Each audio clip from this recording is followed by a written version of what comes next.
Learning through pushed output, Chapter 7. What is pushed output? Pushing or encouraging learners to use grammatical concepts by speaking on unfamiliar topics and in unfamiliar surroundings.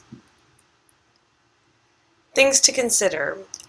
When you are doing pushed output, you should consider the range of topics, the text types, the performance conditions, and the standards of performance.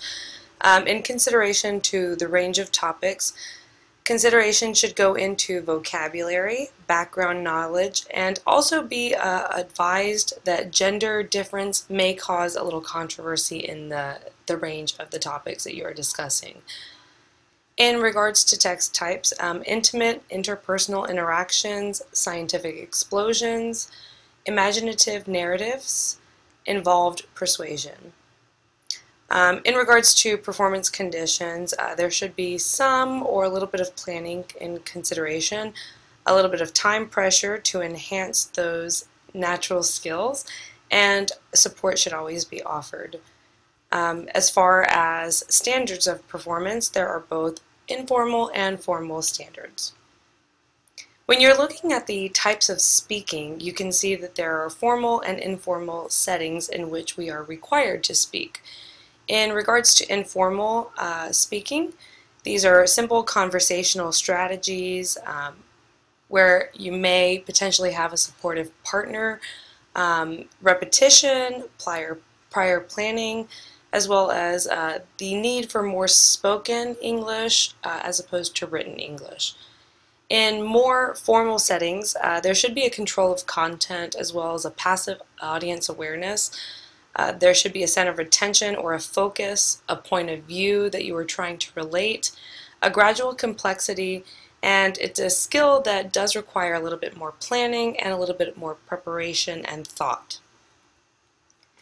Looking further into formal speaking, we do have some fundamentals of formal speaking, and this is basically listening and doing, encouraging as much audience feedback as possible, getting ideas, note-taking, transferring information, as well as a little bit of expertise and knowledge in the subject, the 4-3-2 method, and discussing with groups, partners, peers, and instructors. As far as guidelines, there are some things to consider. I would limit the amount of formal debates or topics such as these to a minimum or maximum rather of 3 to 4 points. You want to lay the foundation and gradually build from that foundation, allowing breaks to encourage peer discussion, questions, anything of that nature.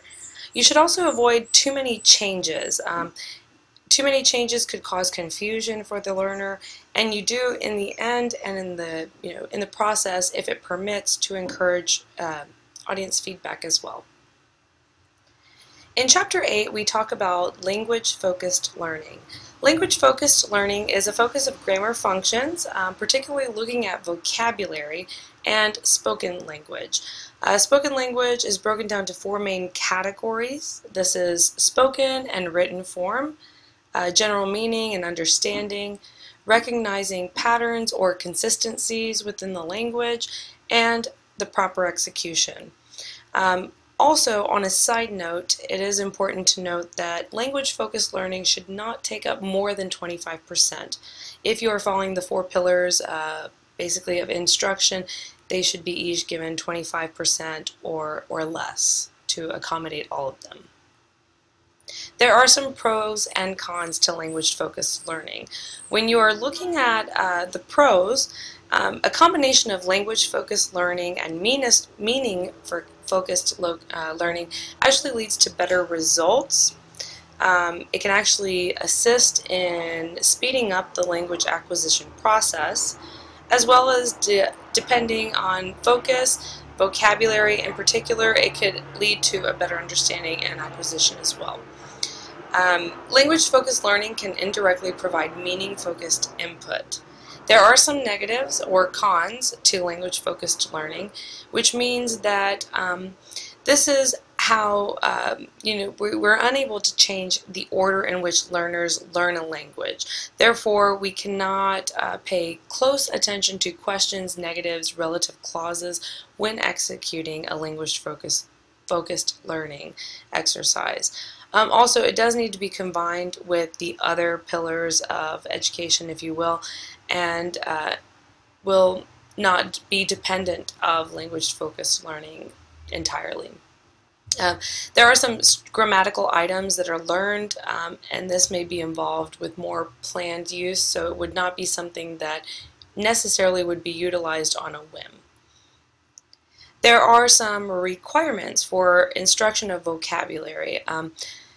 Three main questions that you should ask your learners or ask yourself when thinking of this lesson is, are the learners giving attention or to more than one aspect of the word?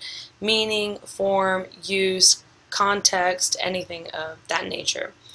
Are the learners being original and creative in the way that they look at the word? And are the learners relating the words to previous knowledge? Anything that we can pull from background will aid in a further understanding of the grammatical vocabulary concepts that we're trying to push. There are some techniques and activities that are listed in Chapter 8.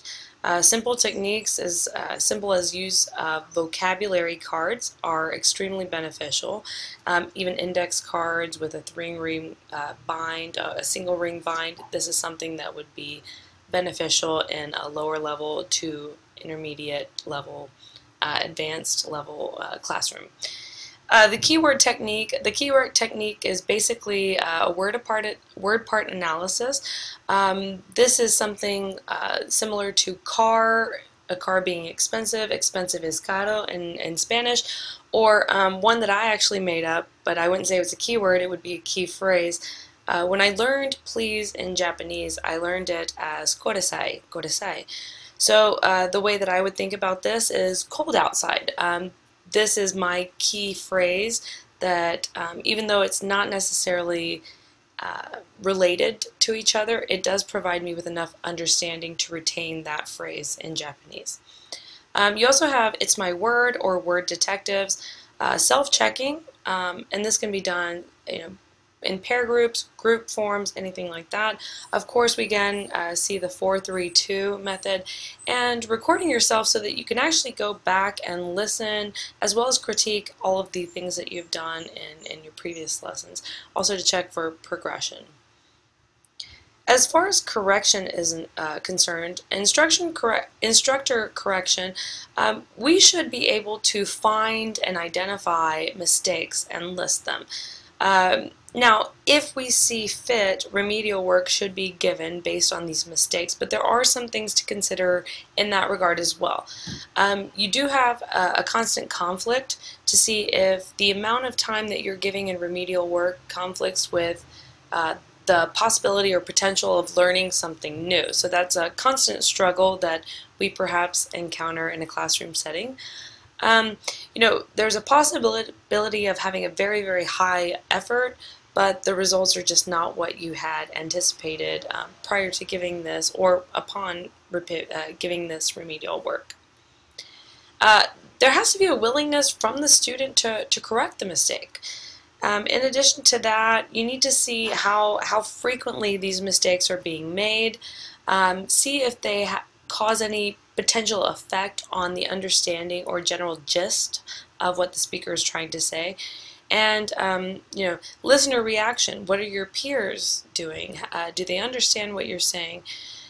Also, you should, we as teachers should be looking at the causes for repetitive mistakes, understanding why this is occurring, and trying to find solutions to alleviate that problem. We should also have written work to substantially support the verbal communication that we're trying to acquire. And there should be several opportunities for learners to correct mistakes, make mistakes, and in fact learn from them. As far as a learner, there has to be a desire from the learner in order to self-correct efficiently. The first thing is you have to know that there is a mistake and have to want or need to get that mistake out of the way, get it rectified, and move on. There has to be an internal representation of what the correct form is like by modeling or seeing examples, or maybe even a realization to know that you're not in fact doing the correct thing when your peers are perhaps relaying the same example in the correct form. You have to know that there was a mistake that was made. In order to be self-aware of having made a mistake, that would then enable me to correct the mistake. And I have to be provided with several opportunities as a student to be put in situations where I would be given opportunity to self-correct, and perhaps giving a brief moment to correct myself as well. When looking at strategies 6, 7, and 8, strategy 6 focused on cooperative learning, and the main points from this strategy is group interaction and assigning particular roles within that group. Again, it should be a team building experience, not necessarily the first one. There should be some team building exercises that have been executed in the past for a better understanding of the roles, and in turn this would actually get students to relate to one another, to refine their interpersonal skills, and work together as a cohesive unit.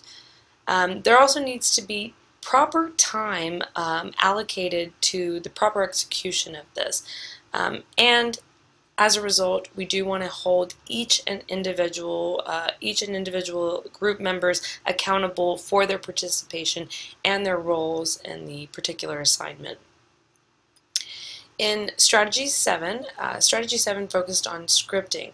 I'm partial to this one because I am an actress, so I do feel that scripting is extremely beneficial in the classroom. This gives us an opportunity to be creative. It gives us an opportunity to utilize spoken language in a variety of different contexts, different topics, different situations, different moods, anything like that. Also, it provides us with opportunities to play out possible scenarios that we will encounter or have encountered in real everyday life.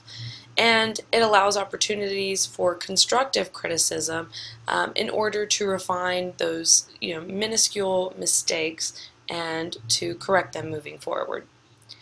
In strategy 8 is dealing with multiple intelligence strategies.